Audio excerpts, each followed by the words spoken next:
વાવથરા જિલ્લાના દિયોદર તાલુકાના સણાદર સ્થિત બનાસ ડેરી પ્લાન્ટ ખાતે યોજાયેલ દૂધ દિન અને મહિલા જાગૃતિ કાર્યક્રમ માત્ર સામાજિક નહીં પરંતુ રાજકીય રીતે પણ ગરમાતો જોવા મળ્યો હતો।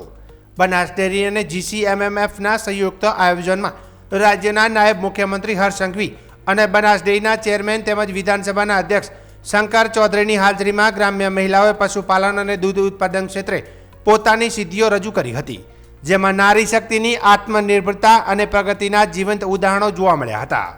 શ્રેષ્ઠ પ્રદર્શન કરનાર મહિલાઓને પશુપાલકોને મંચ પરથી સન્માનિત કરી ઇનામો અપાયા હતા, જેના કારણે કાર્યક્રમમાં ઉત્સાહનો માહોલ છવાયો હતો।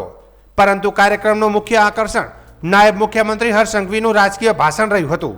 તેમણે મહિલા અનામત મુદ્દે કેન્દ્ર સરકારના નિર્ણયને ઐતિહાસિક ગણાવ્યો અને કોંગ્રેસ પર આકરા પ્રહારો કર્યા।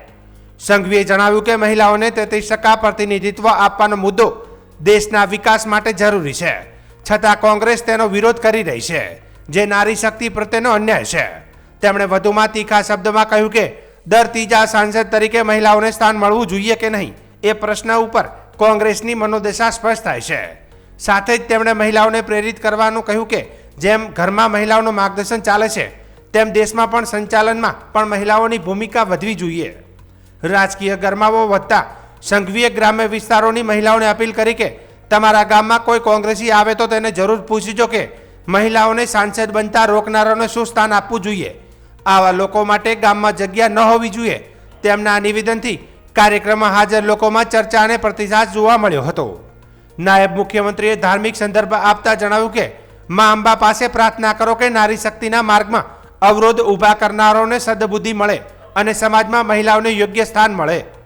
આ કાર્યક્રમમાં મોટી સંખ્યામાં મહિલા પશુપાલકો, ગ્રામજનો અને ડેરી સાથે સંકળાયેલા આગેવાનો હાજર રહ્યા હતા। સમગ્ર કાર્યક્રમમાં મહિલા સશક્તિકરણનો સંદેશ તો સ્પષ્ટ રહ્યો, પરંતુ સાથે સાથે આવનારી રાજકીય લડાઈની ઝલક પણ અહીંથી જોવા મળી હતી। બધા હાથ ઊંચા કરીને કે મને આ મોદી સાહેબને સહયોગ આપવો પડે કે ના આપવો પડે 33% માટે 33% મહિલા સાંસદ બનાવવા માટે મોદી સાહેબે જે વિષય મૂક્યો છે તેમાં સૂર પુરાવો પડે કે ના પુરાવો પડે। અને જે લોકો વિરોધ કરે છે, હવે આમાં કોંગ્રેસના પેટમાં કઈ બલવું જોઈએ ખરી? મહિલાઓને 33% દર ત્રીજા સાંસદ એક મહિલા સાંસદ હોવા જોઈએ કે ના હોવા જોઈએ? જેને લાગતું હોય હોવા જોઈએ એ જ હાથ ઊંચો કરે ભાઈ। અને આ કોંગ્રેસીઓ જો આનો વિરોધ કરે ચાલે ખરી? બહેનો હોવી જોઈએ કે નહીં?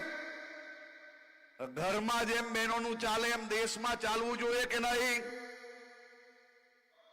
અને આ કોંગ્રેસીઓ ના પાડે તો ગામમાં એને પેસવા નહીં લેતા। પાક્કો કે માં અંબાને પ્રાર્થના કરજો કે આ વિપક્ષીઓને માં અંબા સદબુદ્ધિ આપે અને મહિલા શક્તિના આ ઐતિહાસિક કાયદામાં કોઈ વિરોધ ના કરે। અને માં અંબાને પ્રાર્થના કરજો કે નારી શક્તિને રોકવા માટેનો પ્રયાસ કરનાર લોકોને માં અંબા જરૂરથી શિક્ષા આપશે।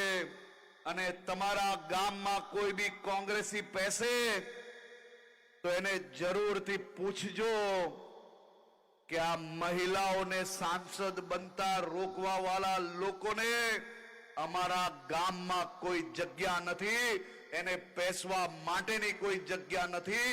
એવી શક્તિ તમારે બતાડવી પડશે, ત્યારે જ મહિલા શક્તિ જરૂરથી આગળ વધશે।